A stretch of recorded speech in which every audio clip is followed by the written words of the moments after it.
membawa Kristus kepada bangsa-bangsa dan bangsa-bangsa kepada gereja Tuhan. Selesa digunakan. 24 Oktober 2025. Bilangan bab 20 ayat 12 dan 13.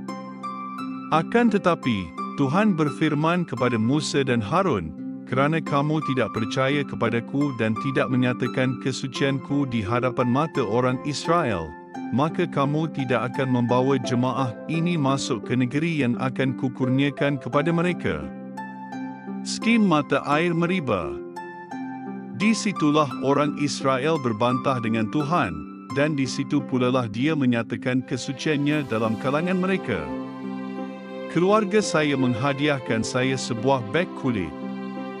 Kulitnya adalah kulit asli. Ia dijahit dengan jahitan yang berkualiti tinggi dan diperkuatkan lagi dengan paku keruli. Beg ini dibuat begini supaya ia tahan lasak. Syarikat yang menghasilkannya memberi jaminan penggunaan selama 100 tahun.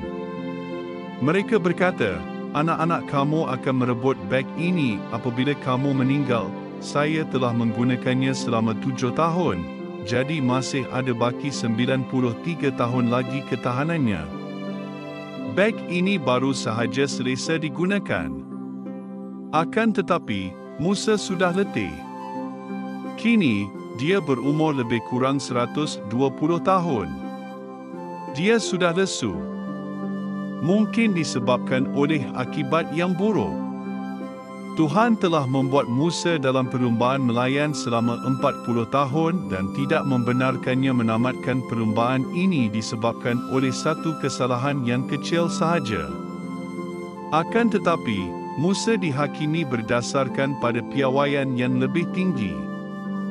Dia sepatutnya mewakili Tuhan kepada umatnya. Memang terdapat piawaian yang lebih tinggi kepada mereka yang mewakili Tuhan kerana Tuhan suci. Kesucian Tuhan adalah kuasanya dalam menghasilkan kerja yang bermutu tinggi dan hasil yang berkekalan. Tuhan mempunyai piawaian yang tinggi supaya mutunya kekal dan tidak akan usang. Piawaian tinggi untuk Musa dan Harun adalah sama kepada sesiapa yang mewakili Tuhan dalam gambarannya. Ini termasuklah kamu dan saya. Musa telah memukul bukit batu itu dan bukan bercakap kepadanya.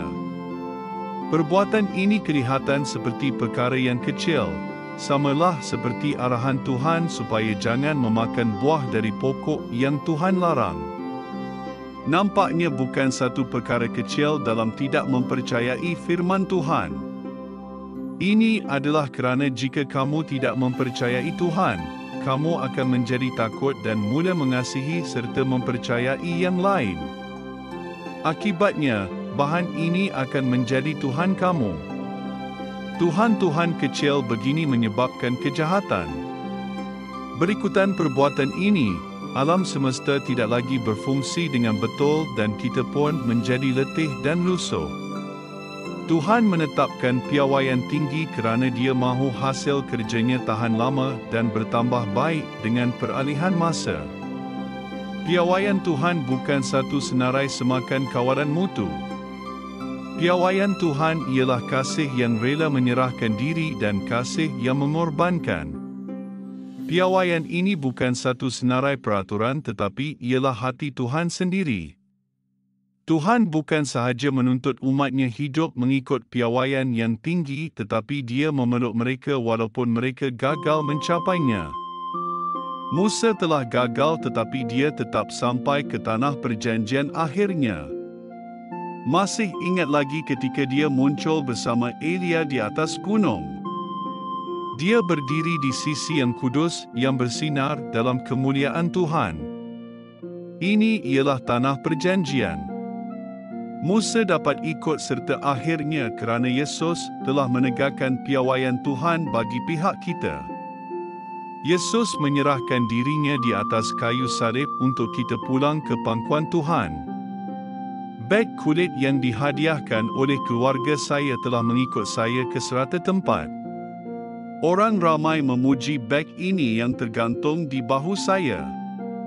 Mereka berkata, saya sukakan beg kamu. Mutu beg ini menarik perhatian mereka.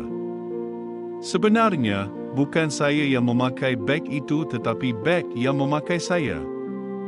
Saya hanya ikut serta dalam perjalanannya. Kita berdoa, Tuhan Yesus, terima kasih kerana menerima saya dalam piawaian kasih Bapa. Amin.